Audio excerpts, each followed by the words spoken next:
All right, welcome everyone to the Sacred Parenting Summit, where parents of adolescents are discovering ways to awaken personal power, both within themselves and their kids. And today I am here with Dr. Shannon South, and she helps people awaken personal power so they can feel free and live joy-filled, peaceful lives. So welcome, Shannon. Thank you very much. I'm so excited to be here with you. Great. So I'd like to start by having you tell us about yourself and about what you do. Absolutely. I'm a transpersonal psychologist, and what that means is pretty much a spiritual psychologist. But when you look at transpersonal, it means beyond the mind.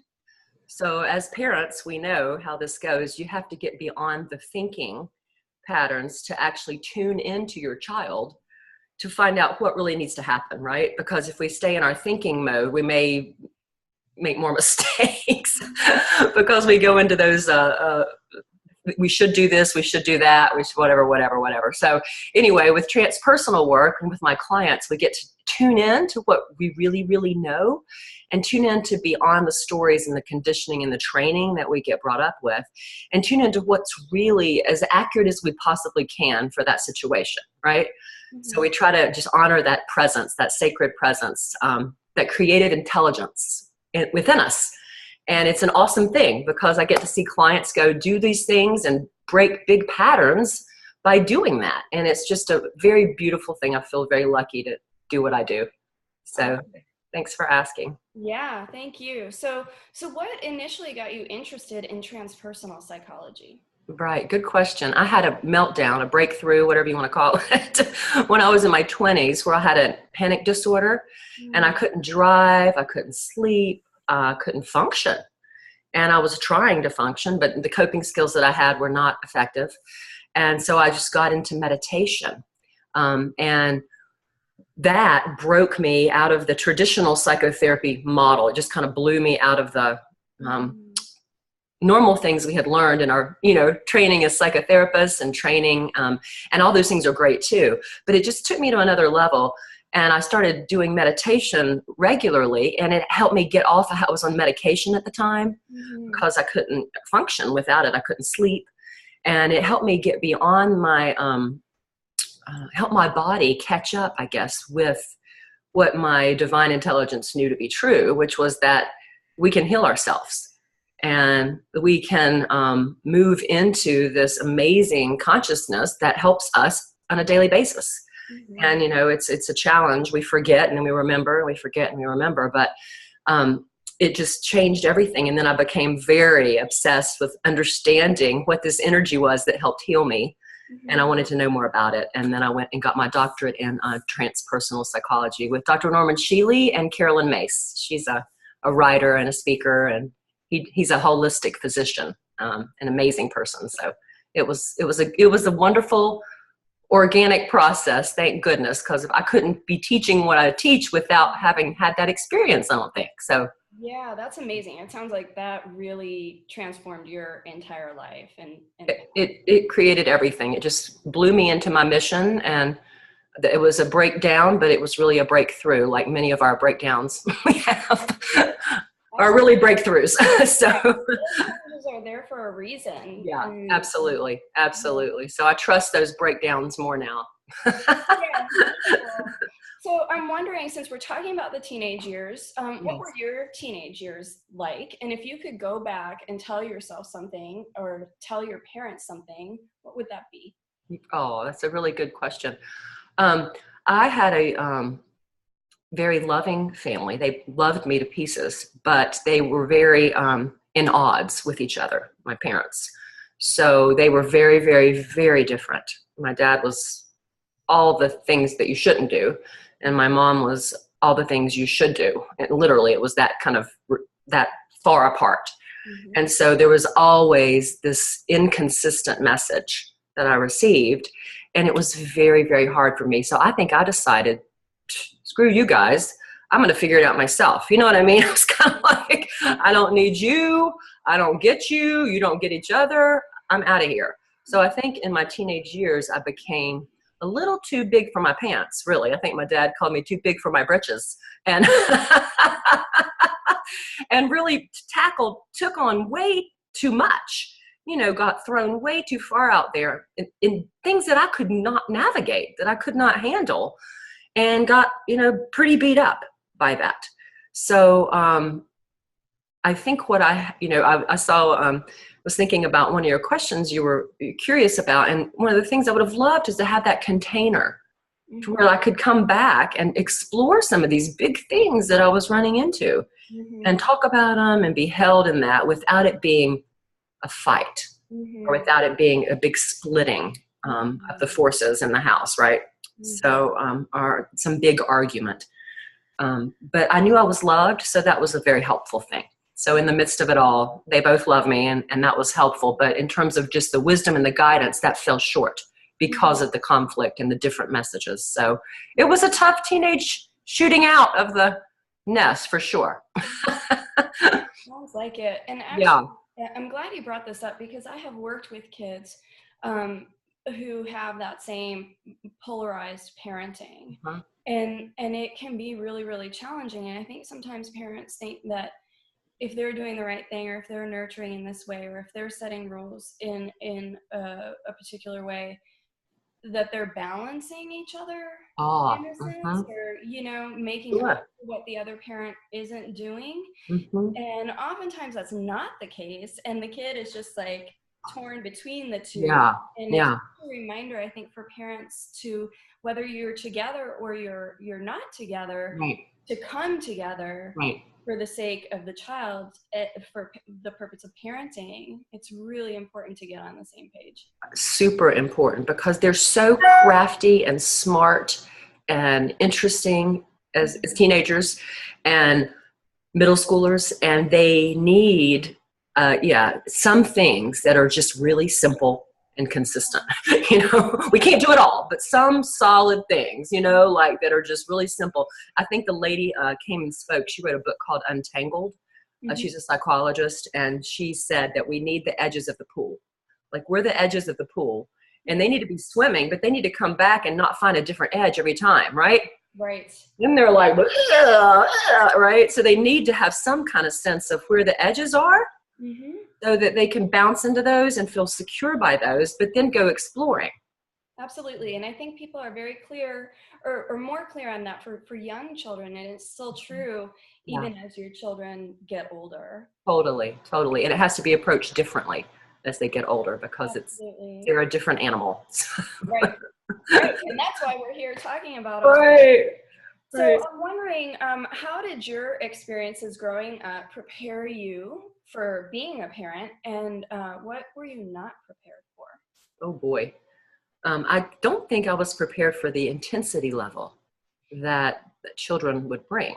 I didn't think it would be as intense as it has been, because I have a very strong-willed child, so she's challenging to parent. And then I've had stepsons, and that they've been interesting. But so I don't think I was prepared for that. But at the same time, all the letting go. It feels like it's a constant tuning in and a constant letting go all at the same time. And that's really been like riding the wave. It's like surfing or something, It's like, when do you need to tune in? When do you need to let go? And it's almost a grieving process in a way of like, okay, that didn't work, and that's not where I need to go now. Whew, wow. I just got used to that, and now it's time to revamp, see what's next. So it takes a lot of presence and patience. Absolutely. And I love that metaphor of sort of riding the wave, because as parents, we cannot predict what's going to be needed, and we don't have all the answers. And sometimes things don't go as planned. And so you have to just kind of ride it out.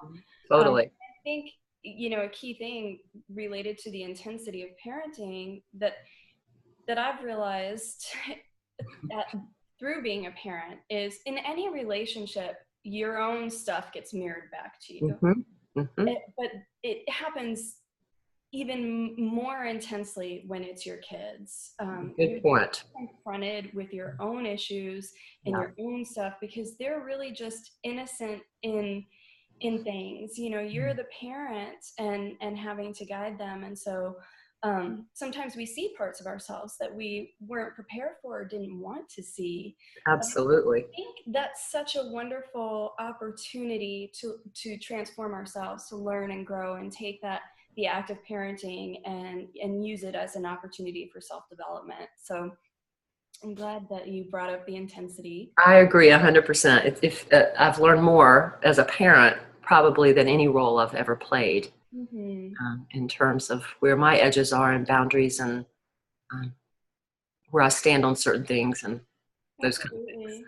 And related to, you mentioned it's a grieving process sometimes. And I think what I've noticed as well is that parenting older children, as our kids get older, Mhm. there's an element of grieving the loss of their little selves, the Yes. babies that we had. And it's wonderful and joyful. And I love watching them grow into, adults. Oh, they're amazing. It's like, wow, it just blows your mind. Yeah. And when you start to see who they really are coming out, and not as a reflection of you necessarily, like, Cool. that's not me coming through them, that's just who they are. They're really Cool.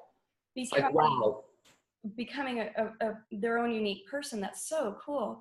But there's still, of course, we look at pictures or we see um, memories come up of who they once were, and it can be kind of sad. Like I don't have that little 5-year-old anymore. And I No. think that's something that we all as parents have to honor as well. Like, be joyful in the present moment and what's happening right now, but also it's okay to miss who your child used to be. Oh, absolutely. I think it's a very important thing because we don't know that may be working underground, is that trying to get them back to a stage that we liked versus where they are. And we need to really honor that and let that go so that we can move with them and receive them where they are instead of kind of telling them where they need to be, right? Which is a different Absolutely. energy. I love that. Receive them where they are. I love that. What do you think prevents parents from standing in their power? Power is such a tricky little word. It is. Um, I'm not a power person, and I don't believe in power over or power under. So that's been a challenge for me as a parent, because sometimes we have to kind of take those reins and say, no, this is not how it is, and set those boundaries and those kind of things. But love does that. So I was thinking love is the power. And when we love them so much, we can see they're getting themselves whacked out or whatever. You know what I mean? They're not making decisions that are helpful for them, or they're running down a path that might not serve them. And then we can help guide them and love them back into that and talk about the reasons why, versus being a power, I'm the parent, I've got the power thing. Right. My daughter and I will regularly have conversations of, this is not an easy job sometimes, parenting you, and because you're so capable and you know so much and this and this and that. And this is my job I've been given, and we have to figure out a way to figure this out. And same with you. It's not always simple for you at the stage you're at. So where can we come to a compromise?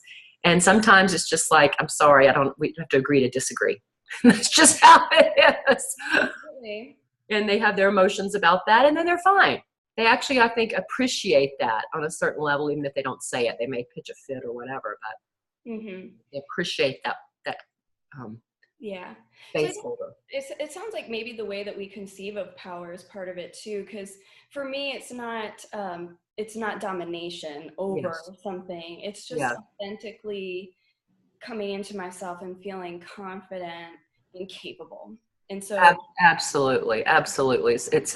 And it's using our power in a way of healthiness, because that's how they're going to know, how to use their power. If they watch us melt down and unfold over little things or whatever, right? It's going to create a sense of confusion around power, I think.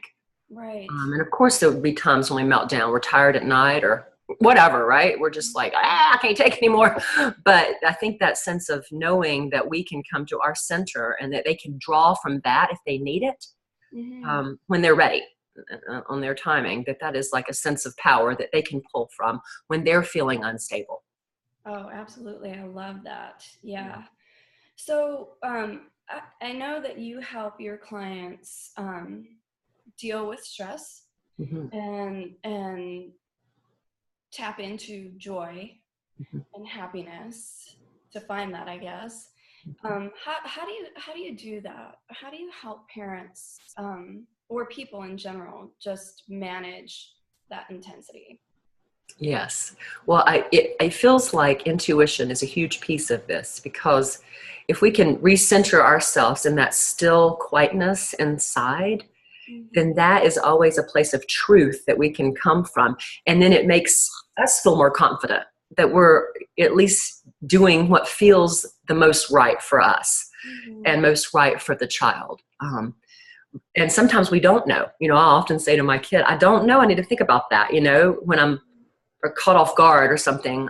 Or maybe we'll have to sit. We use the talking stick in my house. So we'll like hold a talking stick and pass it around. And we're like, okay, we need to sit and talk about it. And sometimes the answers will come that way, that Yeah. intuitive sense of where to go with something. But I do think that's a super big, important piece for dealing with stress, is allowing it to be a process, not having to have the answers right away at times. Sometimes we will know. It's like, oh, that feels like Mm-hmm. not a great plan. Um, but sometimes we won't, and allowing a process to unfold and not feeling like we have to be perfect at it. I mean, this perfectionism is so rampant in our culture that if Mm-hmm. we allow ourselves to be human and go along with the journey with these kids, we will come to a solution, and it allows them to get off of themselves so that they don't have to be so darn hard on themselves, right? And have all the answers. Yeah. Um, so yeah, if we had just, and this also having a practice, even just 10 minutes a day of tuning into that stillness within Mm-hmm. is like vital, I think, for parents. Like I have a stress management program that I offer clients, and it's literally 5-10 minutes a day. That's it, because sometimes that's all we can find in Right. our day. Mm-hmm. And there are little meditations or practices that actually really work to keep our brain in balance and keep our heart tuned in to that love, intuitive place that helps us navigate everything. Absolutely. Yeah, it's a really valuable to have that inner world, and it takes practice. It's not a natural skill. And then we can teach our kids too to deal with stress that way. Like I know I got my daughter some of those, they're like mandala beads, the yogis use, they put around their neck. And I Yeah. got her some of those, and I came in the other day and she had those around her neck, and she was like, saying something. We're not Catholic, so they weren't, she wasn't using them like a Catholic might, but she was just going through and doing something, and she got so much stillness and wisdom out of that. She was sharing with me her thoughts around what had happened earlier, and I was just like, wow, just a kind of a ritual or a stillness practice for parents. Mm-hmm. And then also to share a simple, and sometimes they're not easy, but it's a simple practice with a child or with your own self that you can do over and over and over to tune in instead of think, Mm-hmm. right? That is going to like be a lifesaver on so many levels in so many different situations. Absolutely. I So think that is such great advice. And to just tap into that calm stillness, to develop a practice to access that. And 5 to 10 minutes is amazing. And I think when it's longer than that to start, it's so daunting. And people, I know so many people who are like, oh, I've tried meditation and I can't do it. I'm not good at meditating. And mhm. there is no, Sorry, my dog's oh, barking. that's okay. There is no good or not good when it comes to meditation. You just do it and you recognize that the struggles with concentration or whatever is part of it. That's Yeah, a message to you that you're doing what you need to be doing. Like you need to be working through those things. And I love absolutely. that you're sharing that with your daughter as well and helping her develop that skill, because like you say, it can help with everything.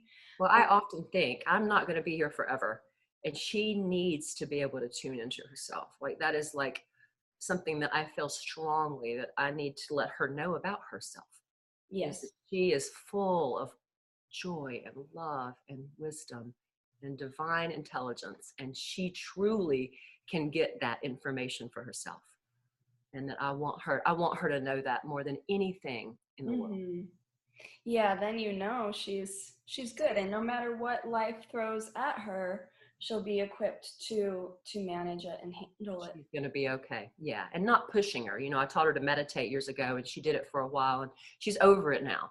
And it's really okay.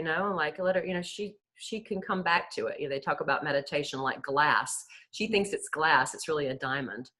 But she's in middle school, like, who meditates in middle school, right? But yeah, it's like she thinks it's a piece of glass that I've given her, but she doesn't know it's a diamond. And she'll eventually come back to that, or she won't. She'll find another way. But, we just do what we can and not push. Absolutely. And a lot of times people think that meditation is just about sitting in the lotus position, closing your eyes, kind of thing. Right. Which it can be, of course, but it's also not always just that. And so with the kids that I work with, I'll often teach them that you can get into a meditative state coloring. Art. That's why those coloring books are even so popular for adults now, because so true. Relaxing. And then teaching the mindfulness practice of just tuning into the present moment, wherever you are, no matter what you're doing. And, it might be walking outside, it might be sitting outside, it might be even washing the dishes. It can be meditative. It's so true. And transpersonal, they say the sacred is in the ordinary.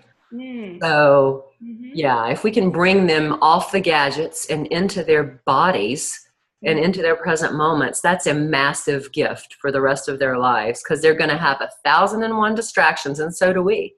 And so that concentration you were talking about earlier is vital in this society, to have skills to do that through coloring or whatever. I had a professor who literally healed herself through coloring and art. Wow. Was bedridden with some kind of disease as a child, and she colored and did art in the bed, and she swears that was what healed her. Wow. Bringing in that kind of level of balance in her system when she would do that for so many hours. And she got better. She's an artist, of course, now, but she... Yeah, art is amazingly powerful. Absolutely. As is nature, as is just getting outside. And but like you say, sometimes ordinary tasks and things, we can tune in and be present in those activities as well. Yes. I know that a lot of parents of teenagers get concerned about their children's moods. Oh, of course. As we all know, teens are kind of all over the place emotionally sometimes. And I know several parents who worry about depression and anxiety with their kids. So what would you say to those parents who are worried and concerned about that? Oh, great question. Well, I know my husband's a psychologist, and he was saying that for girls, especially after they get their periods, they can experience true depression for the first time, whereas they may not have ever been able to experience that. But studies show that actually is true. And so tracking for that is absolutely vital, and having someone outside of the family system for the child to turn to. So whether it's a therapist or an aunt or a grandma or whatever, that can be a positive, a mirror for their best self. That is a vital element, I think, to help children and teenagers, because they're supposed to react and push you away. That's part of the differentiation, they're moving into their own being. And so they're going to do that as part of nature. So having that, and then navigating the moods, I always tell my daughter, you can feel any way you want, but you can't hurt anyone else or hurt yourself with that. So feel all you want to feel. Sometimes I hear her stomping around up there and whatever she's doing, and then I'll check on her, but she just needs to kind of do whatever. When she was little, we would throw eggs at a tree. Then we would go clean it up, but like, try to find a way to just have some kind of, sometimes we just need a meltdown, or I'll give her like a piece of paper when she was really little, and she could just tear it up, and then we'd clean it up. But sometimes just some symbolic act of like, and then, you're done, right? But you're not hurting anybody. You're not hurting anything else truly. That was super valuable. And then it's easier to be more still. And moods, of course, exercise is massive, very fortunate. My kid likes to exercise, but not all kids do. Right. So that's another massive one Mhm. for children. And then, did I address that question? We're talking about Yeah, moods. yeah, Yeah, yeah, definitely, definitely. yeah. Yeah, you said give them an outlet and gave some examples, which I love. And Oh, I thought of one more thing. Cognitive distortions. So with depression, there's a lot of cognitive distortions. mhm, So like they think things that are really way off base, right? So like I'm invaluable, I'm not valuable. If I don't wear this outfit, I'm going to die or whatever. I mean, these are just ridiculous thoughts. They're very black and white. And if we mhm. can help them identify, or even ask them, well, how would you think that if you didn't have those shoes or whatever it is that you might be rejected? Mhm. So kind of pointing out those discrepancies as much as we can, and if not, having a therapist or, like I said, another person that could be involved in that, because the cognitive distortions, whether it's based on fear Mhm. or anger or any of those things, can get really out of hand with moods. Absolutely. Yeah, and so we really want to help bring them back to more of a center point around these distortions that get so far out there. Mhm. And help move those give them affirmations, even to move those kind of distortions into a more balanced place. Yes. Because the more they distort, the more they feel crazy and angry and sad and freaked out and whatever. So Mhm. it's, And I think, adolescents have such a tendency to think that they're the only ones. They're yeah. stuck in ego and they think, oh, woe is me. I feel I'm the only one who feels this way. Nobody understands. Hmm. And I think that's a cognitive distortion, and to help Totally. them realize this is normal and this is common and it's okay to feel this way. But here's maybe some thought patterns that aren't serving you very well. Absolutely. Even giving them, when they calm down and get out of the emotional upheaval and they can receive, giving them even an affirmation like, I'm strong and I am joy and I am full of love Mhm. or something, whatever that is. I give my clients one that says, I am loved, loving, and loved, just to kind of help center them and do some breathing around that. But kids really will take that in. And if you say it before bed, when they're really in that relaxed place, they can kind of seep into their subconscious a Mhm. little more because they get that kind of good vibe about themselves before bed. Mm. And then they can, I think it kind of seeps in a little more, or even before meals, some people pray, or you can just say an affirmation before a meal. Yeah, Um, absolutely. That's such a good idea.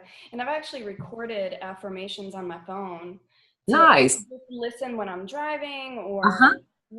when I'm doing the dishes or something like that. Uh-huh. So you can say them out loud, of course, but sometimes Yeah. just having that coming to you is nice as well. And I think that that's another idea for teens who It are, is for moods. And the other thing that I've used with my daughter is heart math. I'm sure you've heard of heart math. no, I have It's not. a, um, it's a research group that has researched how to get the heart back in equilibrium. So Mm. when we're stressed and in a big mood, our heart gets really really freaked out, for lack of a better word. And the heart math, they have an app that you can go to, and it has like a relaxation thing, and you can actually gauge your blood pressure or how relaxed and calm you are with your finger Oh, on wow. there. My daughter loves this because she can literally see the improvement after she listens to their guided meditation or after she listens to their music. They give you several options, like you could do music, guided meditation, something and something, breathing, things like that. And then she'll look on there and she'll see before she starts how elevated she is. And then when she's done, she can see the progress. So then they see how powerful they are. Uh-huh. Wow, you had the power to figure that out. Isn't that cool? And it shifts the whole thing because then they don't feel out of complete control with their emotional state. Mhm. So it's a very nice little app. I don't know if it's free anymore. It used to be free, but right when it came out, but they may have a small charge for it now. But heart math, wonderful, wonderful thing. That sounds great. Hmm.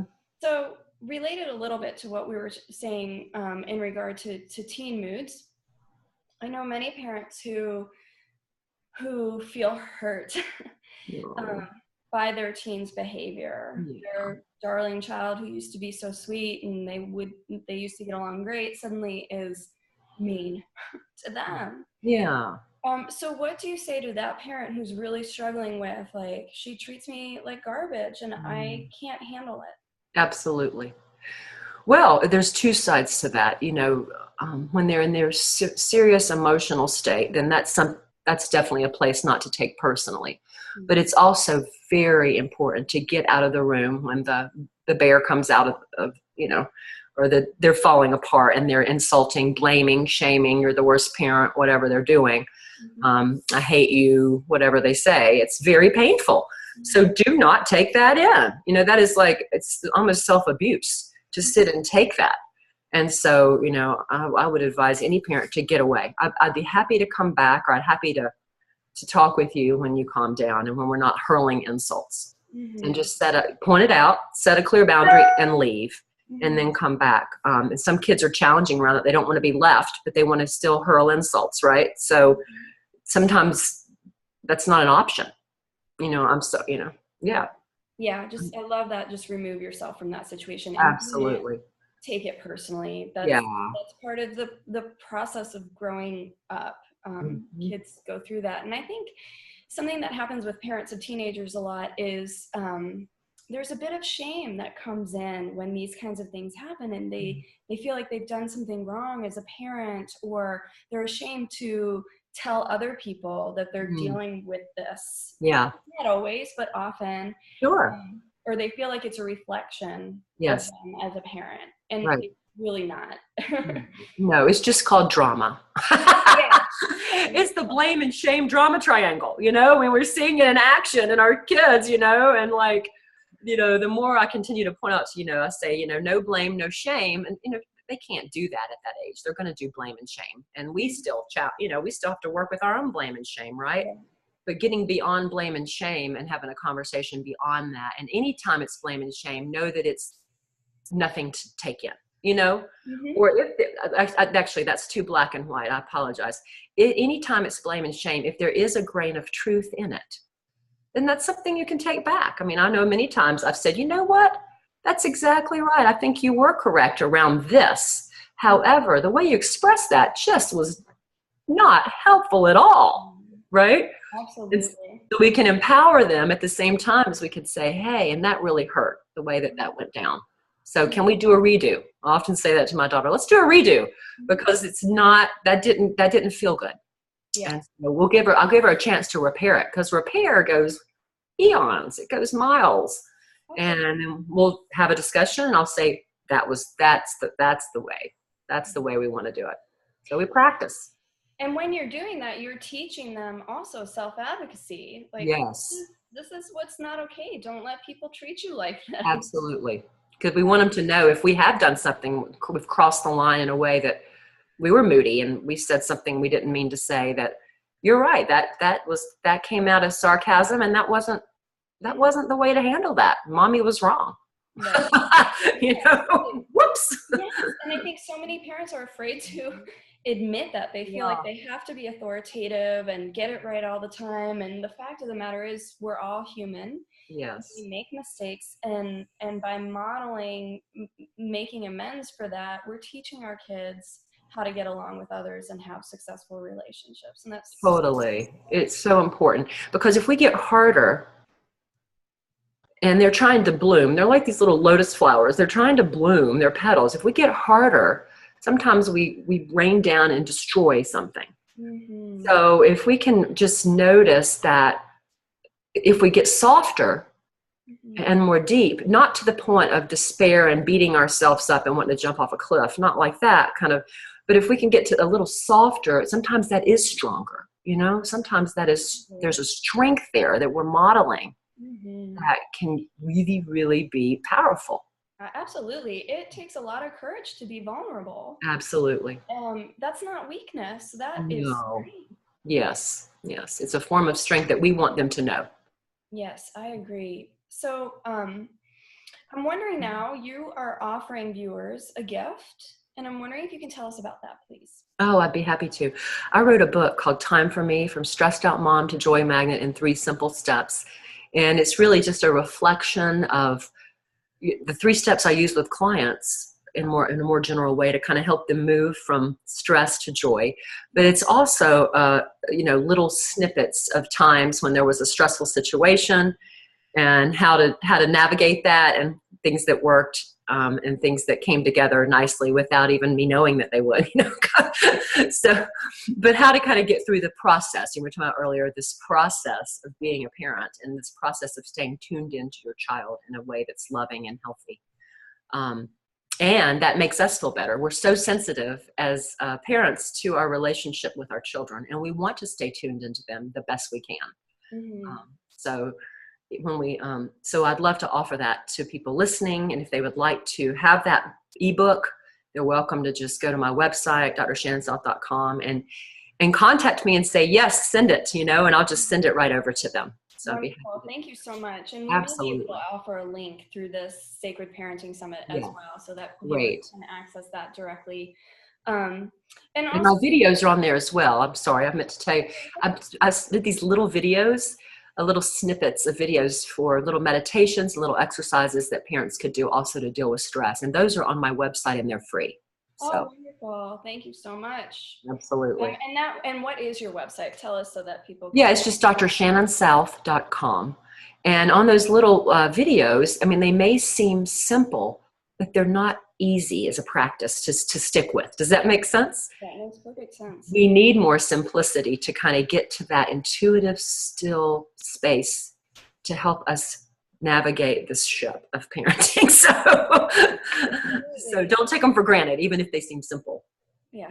Okay. Thank you so much for that. Absolutely. And before we wrap up, I'm wondering if there are any final thoughts or comments you want to share. Yes, I had a quote I wanted to read that was from one of my favorite yogis, Paramahansa Yogananda. And he wrote this quote about, and we were talking a lot about this intuitive calmness, this center that we were talking about. And it says, and it just, as a challenge for all of us parents, as we move into middle, high school, all those ages where things do get more extreme, more dramatic, they can be tough at times. It says the cultivation of intuitive calmness requires unfoldment of the inner life.